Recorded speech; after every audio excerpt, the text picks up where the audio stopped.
So good evening, ladies and gentlemen. On behalf of ELTAI, I welcome you all for this webinar titled Know Thy Neighbor, Translations as a Mediator Across Cultures in India. So before we move on to the uh, talk, I would like to play a chrome clip of ELTAI for the participants. Here it is.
So thank you participants for watching the chrome clip of ELTAI. So before I hand over the session to the moderator, I have a few instructions or announcements for the participants. This is regarding the chat facility in the platform. You may share your ideas, information about this particular topic on the chat. You're welcome.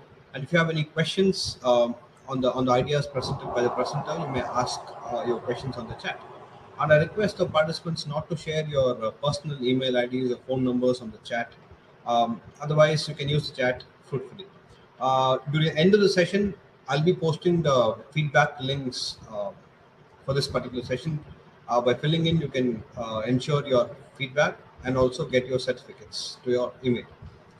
So with this, I hand over the session to the moderator of the day, Dr. Saugata Kumar Nath. He is an associate professor of English, Assam University, Silchar. Over to you, sir.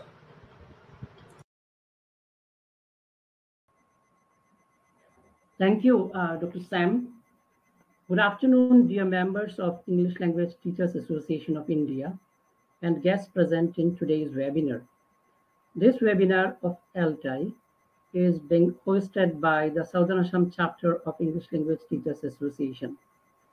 I, Dr. Kumar Nath, an associate professor in the Department of English, welcome you all on behalf of the Southern Assam chapter of ELTAI. In today's webinar, we have Professor Dipendu, the Professor of English at Assam University, Silchar, as the resource person, and he will be speaking on the topic, Know Thy Neighbor, Translation as a Mediator Across Cultures in India. I take this opportunity to introduce the speaker to you. Professor Dipendu Das is a professor of English and the former dean of Suniti Kumar Chattopadhyay School of English and Foreign Languages Studies and former head of the Department of English at Assam University, Silchar. He did his PhD on the plays of Arthur Miller and specializes in drama studies, literary theory, translation studies, and migration studies. He is a member of the statutory bodies of different Indian universities and is an assessor of NAC peer team. Professor Das has presented papers as a resource person in several national and international seminars and conferences in Indian universities and in different foreign universities.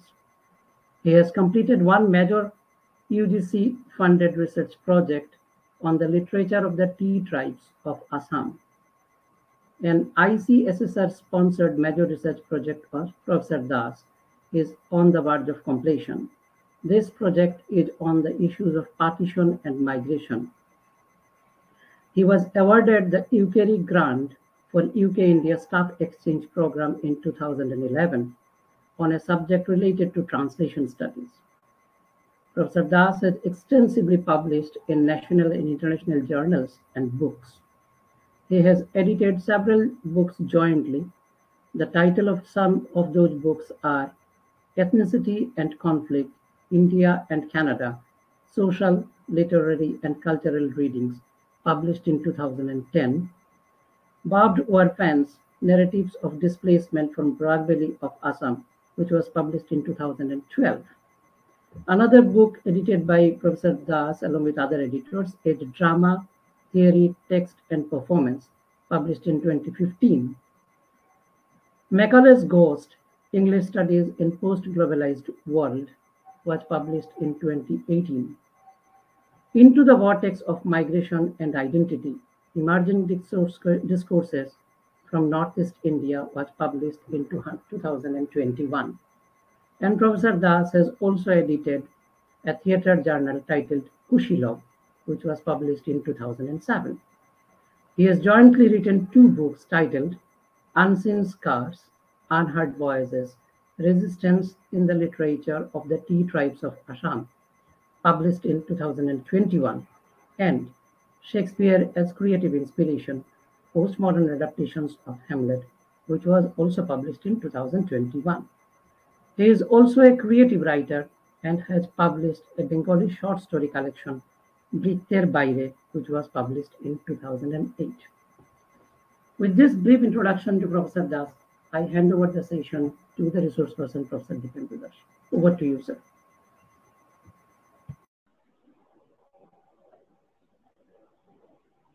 Thank you, Dr. Sam and Dr. Saugata Kumar Nath. I hope I am audible. If there is an issue in regard to the audio and video, please let me know. So I hope I am audible. You are audible, sir. Go on, sir. No problem. Okay, thank you. So good afternoon, everybody. At the outset, I would like to express my sincere thanks to the office bearers and all the members of ELTAI for inviting me to this online platform for interacting with you all. In fact, as has been mentioned, I am a member of ELTAI, and we formed the Southern Assam chapter of the organization. Dear participants, as you know, translation is an important aspect of a multicultural society, particularly in the post-globalized world, which has become more and more a site of cultural interface. Globalization has resulted in increased interactions between peoples and cultures of the world. These cross-cultural interactions have increased the need for translators and interpreters, thus auguring well for the translation industry as well, and translation studies as a discipline too. As an integral part of globalization, translation has been mediating and bridging the distance between people, languages, and cultures of different countries. The new education policy 2020 of India has rightly attached utmost importance to translation.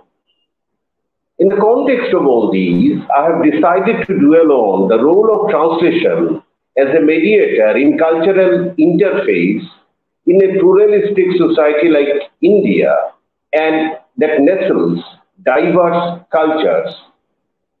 And I have also added its role in nation building. That is the role of translation in Indian context, the role of translation in nation building. As you all know, the title of my paper is Know Thy Neighbor, Translation as a Mediator Across Cultures in India. And I have added to it, and its role in nation building, which will be the major focus of my deliberation today. I start with a poem, a sonnet, famous sonnet by John Keats. Much have I travelled in the realms of gold, and many goodly states and kingdoms seen. Round many western islands have I been, which birds and filthy to Apollo hold. Oft of one of wide expanse had I been told, that deep-browed Homer ruled as his demean, yet never did I breathe its pure serene, till I heard Chapman speak out loud and bold. The great admiration of John Keats for the Greek poet Homer and his Iliad and Odyssey, the two epics which were carried across to him through translations into English by George Chapman, gets immortalized in his sonnet On First Looking into Chapman's Homer. Many of us have read this poem in our school days. Now, the employment of two exquisite similes in the sense that bears testimony to Keats's amazement and wonder at the discovery of what he considered extremely rare. Then felt I like some watcher of the skies when a new planet. Then felt I like some watcher of the skies when a new planet swims into his ken, or like stout Cortez when with eagle eyes he stared at the Pacific, and all his men looked at each other with a wild surmise, silent upon a peak in the air. The poet was candid in his confession that it was Chapman's translation that made his appreciation of Homer possible, because he did not know Greek language. By doing so, Keats, unintentionally maybe, also pays a huge tribute not only to the translator, but also to the translated product, and at the same time, the act of translation. Translation plays some key roles in carrying across and disseminating the great works of literature across the world in different languages, and in the process acts as a catalyst in creating, spreading, and sustaining worldwide reputation of a literary work. Hence, without translation, the great literateurs across the world would not have been known and able to survive through the ages in various other cultures in different parts of the world. Translation thus plays a very significant role in creating a bridge in intercultural interface. Naturally, translation is an integral part of multilingual and pluralistic existence. Though multilingualism was very much prevalent in the ancient period in India, it has become a normal necessity across the world today, particularly due to globalization and wider cultural communication. Multilingualism has always been an important aspect of Indian society, which dates back historically to a very ancient period.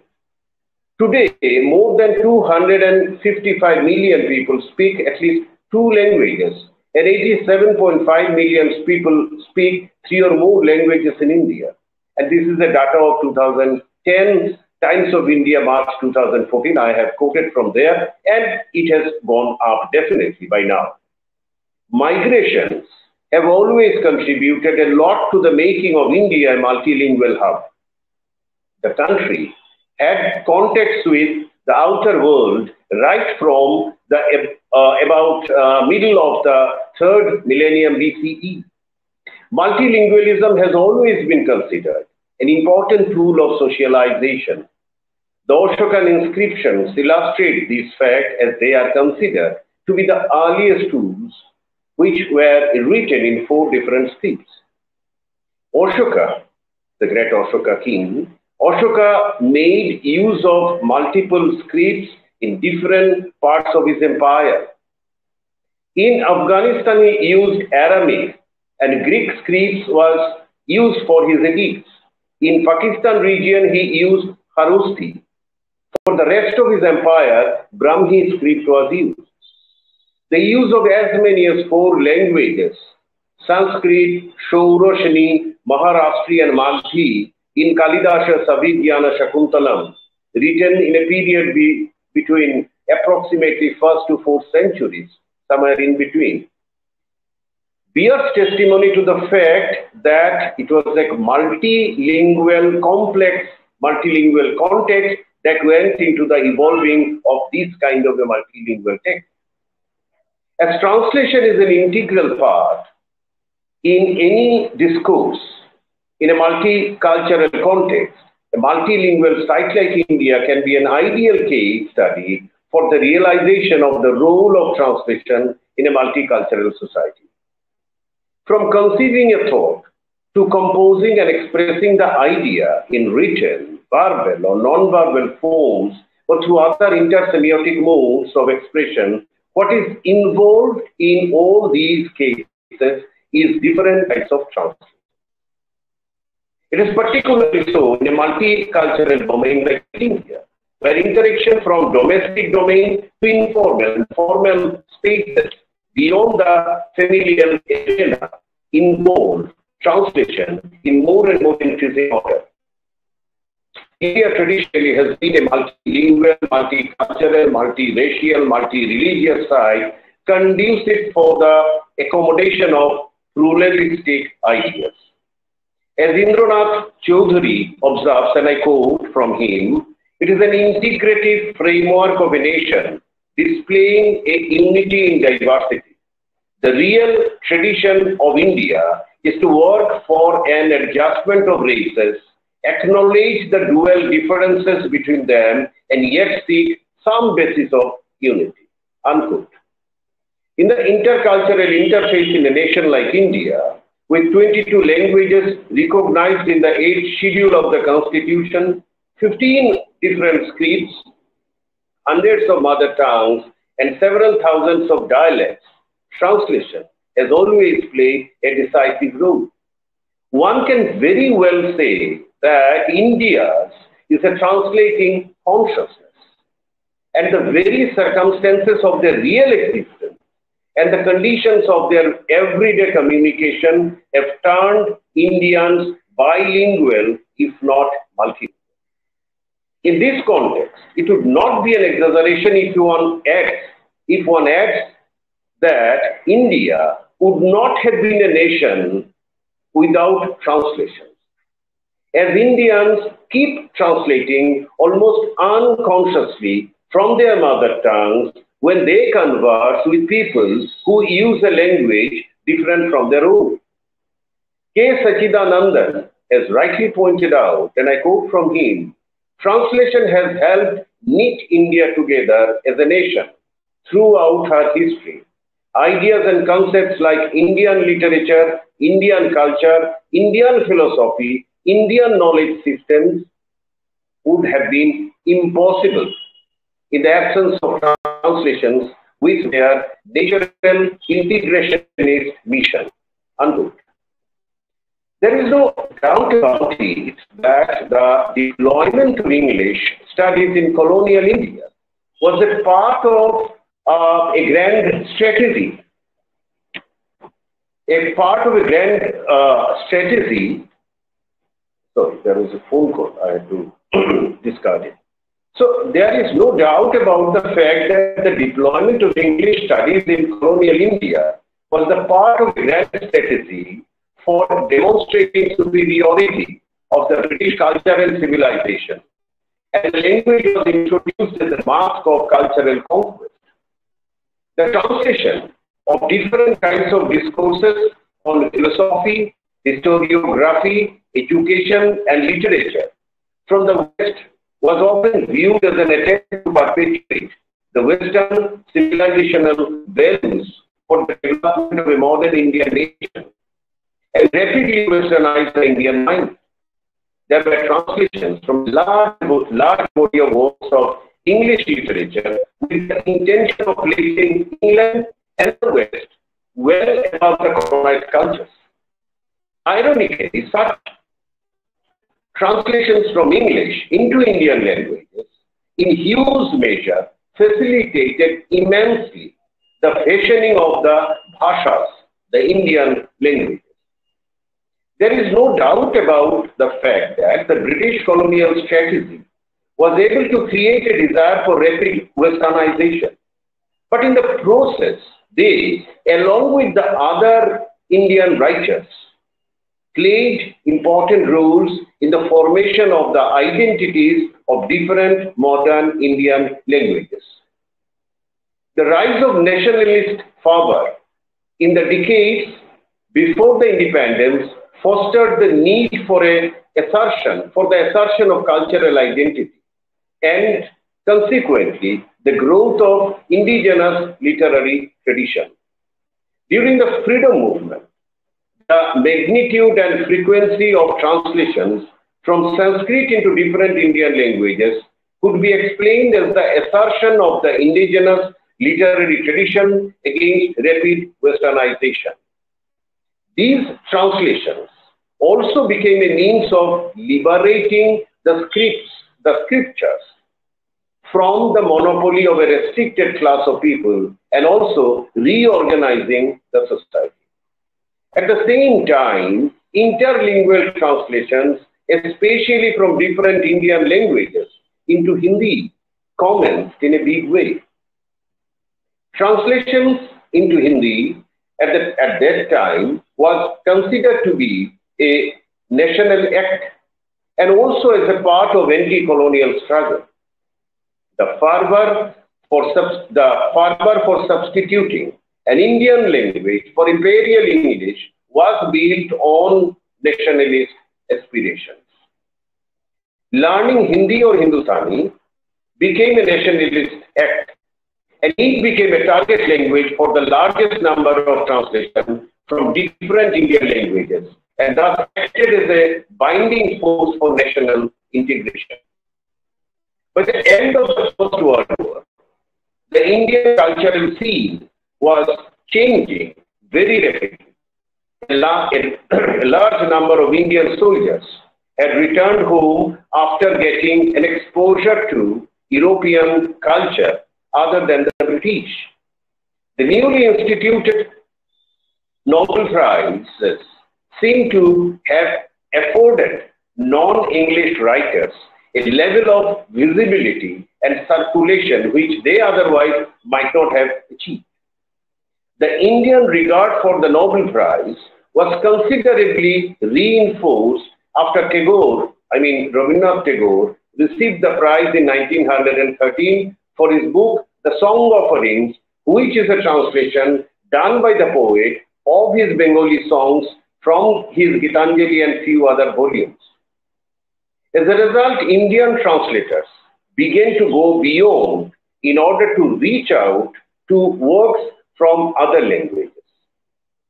Premchand translated into Urdu two Nobel Prize winners, Belgian writer Maurice Maeterlinck and English writer John Goldsworthy.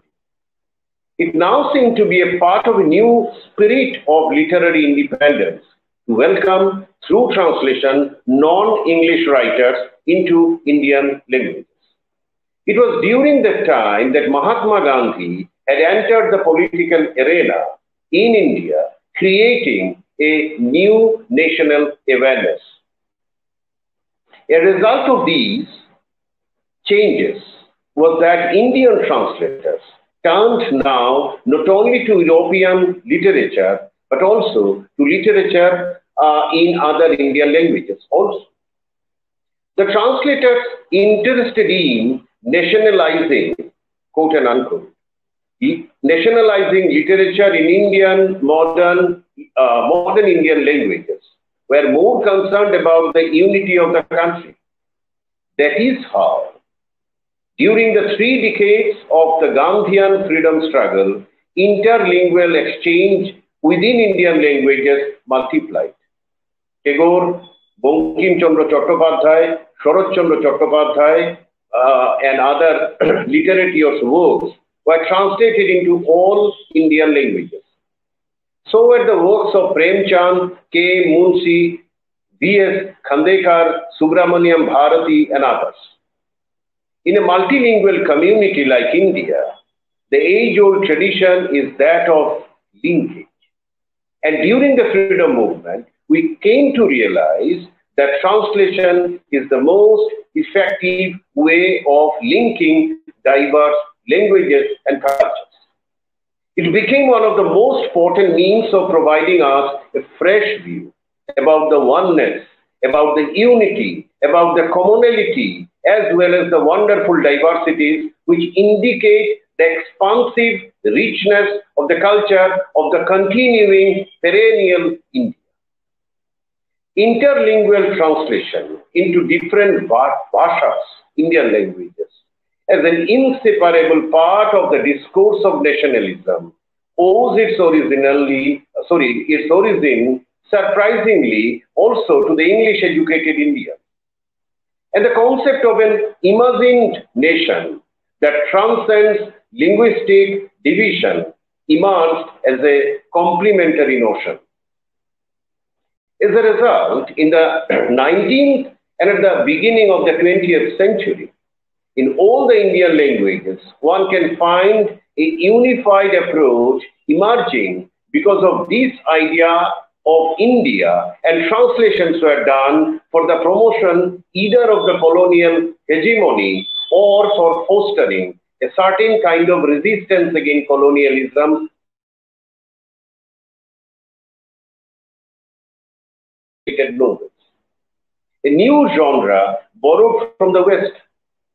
Unlike the West, and this is very interesting, unlike the Western novel, which had for its dominant theme the rupture between individual and society, the Indian novel, authored by the newly educated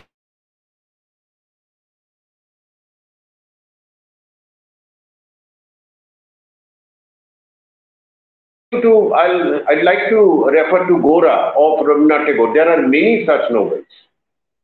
There may be exceptions too. But then, in general, that was the translation here acts as a part of anti-colonial struggle. This is the unique feature of that India which creates the concept of an imagined nation, which stands as the conjecture of English, which provides modern knowledge and helps in the growth of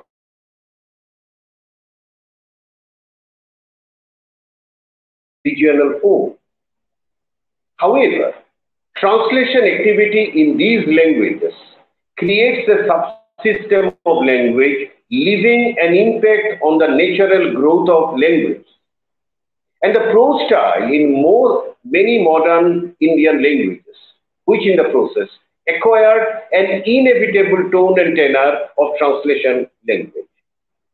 So English in a way helped in the shaping of Indian bhashas too, modern Indian languages. The struggle against colonialism created a longing for national unity to develop and foster the feeling of community by strengthening the composite culture and languages of India, and not by neglecting them and reviving the continuing India of many religions, many races, many languages, and many cultures. Literature and its translations in various Indian languages created the idea of a national identity and turned the literary voice into the voice of enlightenment. In fact, it was a continuation of what was started in the medieval time by the translator writers like Tulsidas, Gyanadev, Kritivash, Madhava Kandali, and many others, who rendered the original Sanskrit text into their languages without any inhibitions, as they rarely maintained a word for word or line for line discipline.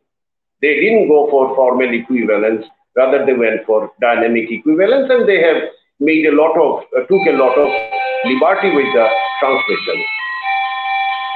The poets and writers who attempted a trans-created rendering of Sanskrit text into Indian languages treated both the languages as their own language, to the extent that I just give you an example, which is from the translation of Mahabharata by Kashiram Das. And Kashiram Das, towards the end of his Mahabharata, quote and unquote his Mahabharata, he says, Mahabharata kotha amrita saman, Kashiram Das kohe shune punnaban.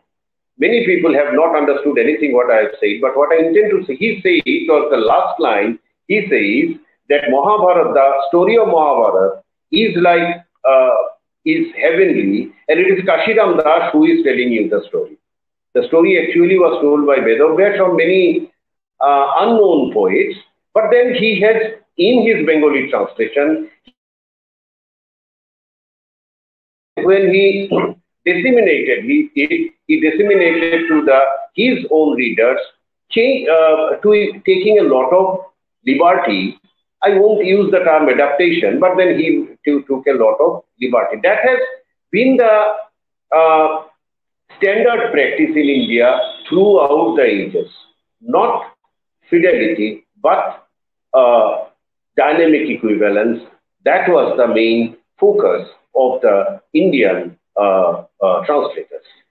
Now, the poet and writers who attempted a trans-created rendering of Sanskrit text, as I mentioned, into Indian languages, they treated both the languages as their own. So there was some kind of sense of possession. They had a sense of possession in respect of Sanskrit heritage. So it is my heritage. But in translating Sanskrit text, they sought to liberate the scriptures from the monopoly of a restricted class of people. Only from the Sanskrit knowing readership, they made it more democratic through that. Hence, these translations became a means of liberating and reorganizing the society.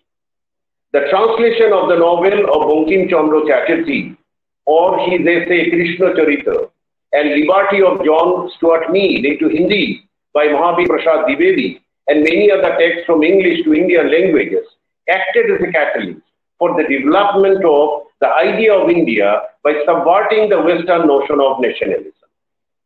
The myopic Eurocentric view that anything worthy of emulation originated in Greece was challenged, and Orientalists began to assert their authority to speak of India. In fact, the first significant challenge to Orientalized India came with the rise of nationalism based on India's age of pluralistic cultural tradition. Being pluralistic, it welcomed the idea to obtain new elements of contemporary civilization for the nation to define its place and role in a fast-changing world. So that was a great challenge. To fulfill this end, many Indian intellectuals of the 19th century believed that science was culture and that it should be, that is, science should be taught in the bhashas in Indian languages. That is one of the main foci of the new education policy, translating texts of different subjects into Indian bhashas. The translation of science was to serve to articulate a counter-colonial political stance and became a way to oppose the cultural and intellectual stance. And became a way to oppose the cultural and intellectual erosion which had taken place under the colonial rule. In 1843, a vernacular translation society was set up at Delhi College. Its task was to translate books from English into regional languages. Sir Syed Ahmed Khan expressed the need for translation on massive scale, and he said, and I quote from him, which seems to me very pertinent, and he says, and I quote, "Those who are bent on improving and bettering India must remember that the only way of encompassing this is by having the whole arts and sciences translated into their own language. I should like to have this written in gigantic letters on the Himalayas for the remembrance of future generations." Unquote. Tagore introduced the study of science in Vishwabharati, the university formed by him. The Bihar Science Society, which was founded in 1868 by Maulana Imdad Ali and other organizations in different parts of the country, started translating books on a wide range of scientific subjects. And it served as a force for national unity and for developing national consciousness. It was felt English, the primary medium of higher education in India, remains inaccessible to even the literate majority of the country. Therefore, there is an urgent need to translate materials in all fields like literary, technical, scientific, and business, etc., so that such material is accessible to a wide range of different languages, speaking population across the country. Translation thus is seen not just as an instrument of democratizing and secularizing knowledge, but also empowering languages and speech communities. National Translation Mission was established in India to, and I quote, to bring English information in regional languages, unquote. As such, translation in general asserted itself as an act of resistance to the imperialist process. An urge for self-assertion is quite conspicuous, which in a large measure accounts for the multilingual translation boom from one Indian bhasha to another Indian bhasha. A similar urge for self-assertion is quite visible among the large number of Indians who have taken upon themselves to translate works of Indian literature by ancient and modern English into ancient and modern English to show primarily to the world that such works do exist with all their rich variety. A.K. Ramanujan, probably the most outstanding Indian translator of the last 4 and 5 decades, set an example of using English for not creating the universalist mode of supremacy of the elite Indian literature of world class, but as a counter force of resistance, working to produce original forms of the local variety like Tamil Bhakti poetry, Kannada Virasaiva Bhakanas. My pronunciation may not be perfect, I seek apology for that, to present the other tradition of the people with its abound diversity. Now, the interest of Indian translators is to explore ways in which the English language can be stressed to contain authentic Indian expression. At the same time, there is an attempt to view the English language as one of the Indian languages. It is for this reason that many Indian writing in English have also taken to translating from Indian language. Thus, the imagined, quote and unquote, imagined Indian nation in its new post-colonial form is projecting the continuing India to the world outside and also to the people of India, and in this way, the two India, one the urban and English educated, and the other largely semi-urban and rural and educated India and educated in Indian languages, are coming close to each other as complementary nations and domesticating the work either into pan-Indian or into universalist mode for identifying a plurality of linguistic expressions and cultural experience, and also for understanding the remarkable unity underlying them. As has been mentioned, we have already mentioned, from time immemorial, India has remained a site of migration and displacement. And these have played important roles in giving shape to Indian language, culture, policies, and demography of the country. Naturally, such a site that has nestled diverse cultures would experience tension over conflicts in regard to interfaces of different types. Mona Baker, in the introduction to her book Translation and Conflict, a narrative account, demonstrates that translators and interpreters participate in circulating as well as creating the narratives that foster the intellectual and moral environment against violent conflict. Wherever we happen to be in the world, wherever type of activity or profession we may be involved in, we now live and function in a climate of conflict that cuts across national boundaries and constantly forces itself on our own consciousness. In this conflict-ridden and globalized world, translation is central to the ability of all parties to legitimize their version of events, especially in view of the fact that political and other types of conflicts today are played out in the international arena. Experiences Uzbekistan, Ukraine, and can no longer be resolved by appealing to local constituencies only. Hence, translation through mediation helps in the creation of a platform where the exchange of diverse views and required negotiation become possible. To fully comprehend and appreciate the function of translations in post-independence India, it is imperative we accept translation as a socio-political necessity in the context of cultural pluralism and multilingual situation in India.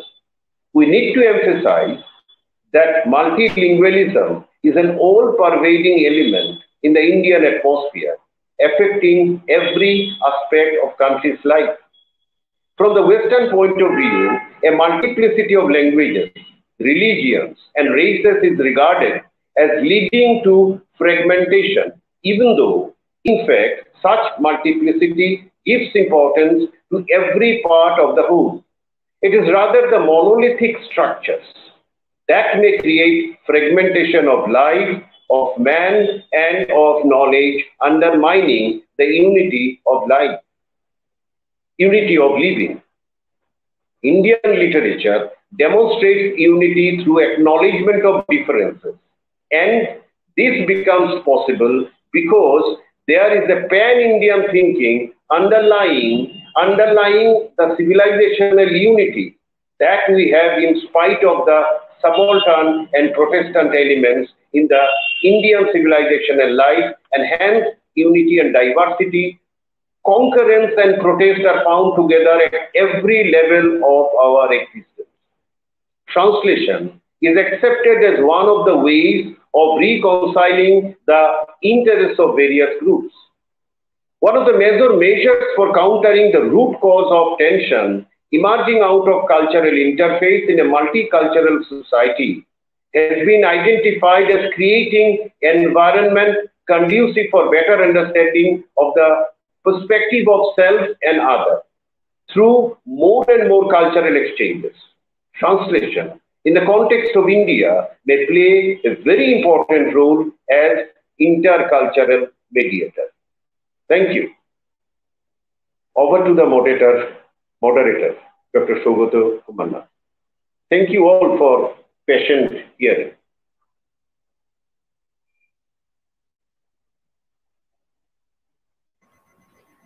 Thank you, sir, for such an elaborate and illuminating talk on Know Thy Neighbor, translation as a mediator across cultures in India. I don't know. I'm not able to hear anything from Saugata. Am I audible? You are audible, sir. You're audible, sir. You're listened by the participant. There's no issue. Maybe your camera is kind of tilting here and there, but otherwise your voice is clear. So you go on, no problem. Am I audible, sir? You're audible, sir. You're audible. Now I am audible, I believe. Yeah. Okay, I can hear you. Please. Okay. Thank you, sir, for such an important and interesting talk on Know Thy Neighbor, translation as a mediator across cultures in India. And I'm sure the participants, all of us, have been mesmerized by your talk. And we are expecting questions and observations of the participants, and we'll be presenting this to you. There are two questions. There are two questions on the chat, sir. Can you please read the questions to the speaker?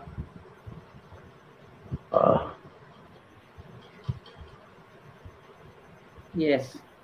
Mr. Damodar has a question, and he writes, it is remarked, if the translation is beautiful, it cannot be faithful, and vice versa. How can we strike a balance? This is one of the questions, sir. If you kindly respond to this. Yeah, I think I'm audible. Yes, sir, perfectly. Okay, thank you. Now, you see, this is a very, this has been, I forgot the name of the French critique, actually. It was considered a sexist kind of a comment by the feminists. That means a woman cannot be faithful and beautiful at the same time. So similarly, translation also cannot be good and faithful at the same time. So, but then you see, these are some issues which have been there since time immemorial. But then one thing which I understand as a translator and also as a means I'm engaged in creative writing also. So I think if your knowledge for any kind of translation, the knowledge of the source language and the target language is of utmost importance. This is number one. It is not merely the bookish knowledge, but the one has to be into the language, its nuances, understand the nuance and all that. And then this balancing act is something which a translator has to do. And the more the translator is able to do so, so either you don't have to be, because in creative writing, if it is creative writing, if you are faithful, it cannot be good translation. So if it is scriptures, if it is religious text, then remaining faithful becomes very important. But then in Indian context, that has also not been done. I have given you the example of Ramayana. The Valmiki Ramayana, which was translated into Indian languages, Tulsidas Ramayana, Kritibas Ramayana, Madhava Kandali Ramayana, then in different parts of India, in Odisha, in Tamil Nadu, in Karnataka, many other states, Kerala, everywhere, Ramayana has been translated. But then they have not gone, no one has gone for word-for-word translation because that was not something which actually emerges from Indian context. In Indian context, we try to this travel of text into Indian languages. It is not merely the text, but also they have internalized, as I have mentioned, internalized the Sanskrit and also their languages and considered it their own text. And ultimately, the dissemination of the text in the translation was in that way. So I think a perfect balance has to be maintained by the translator. And the more a translator is able to do that, there lies the success of a translation. Even many people say that Rabindranath Tagore's own translation of his poems were much worse in comparison to his Bengali poems. So, but then some other people may say, they may think differently. But there are, but this is a big issue. So the control over the source languages and target language both are very important.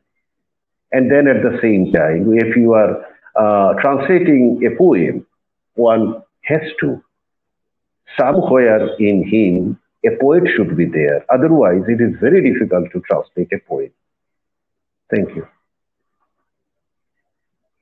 Thank you, sir, for this elaborate response to this query.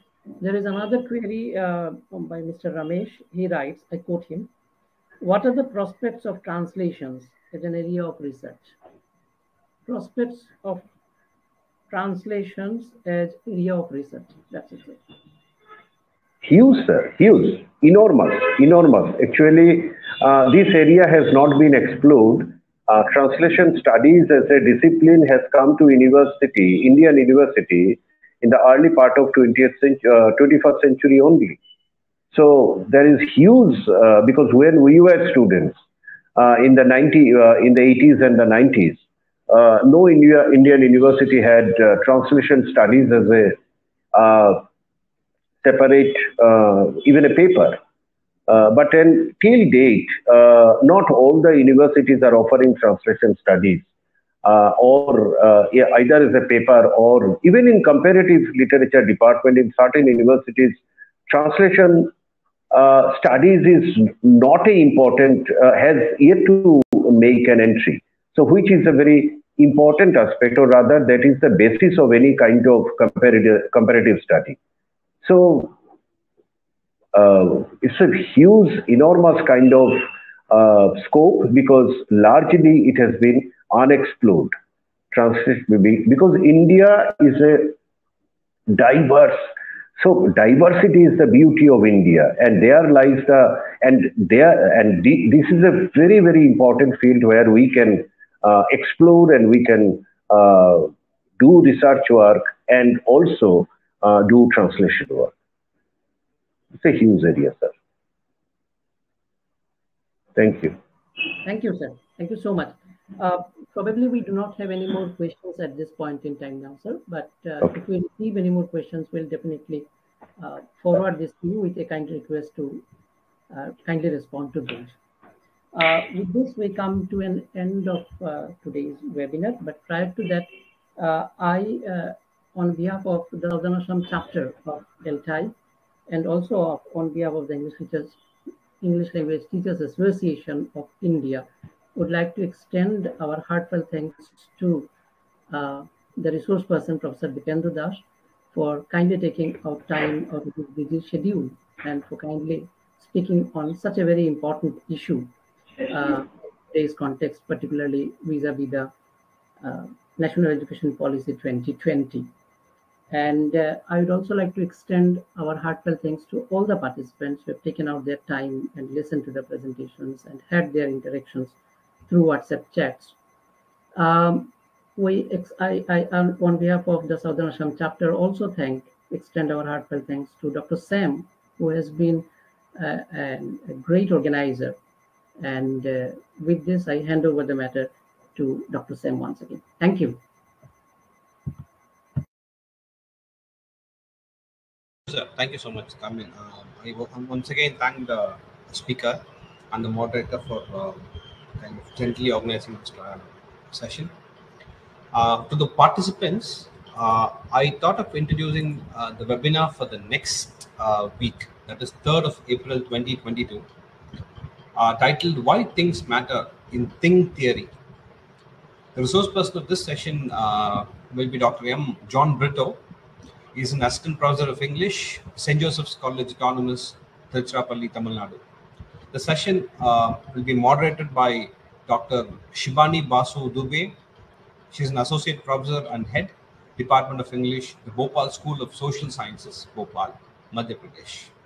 So I welcome all the participants to participate in this session as well and get enlightened. And once again, thank you so much for patiently listening towards us. Thank you.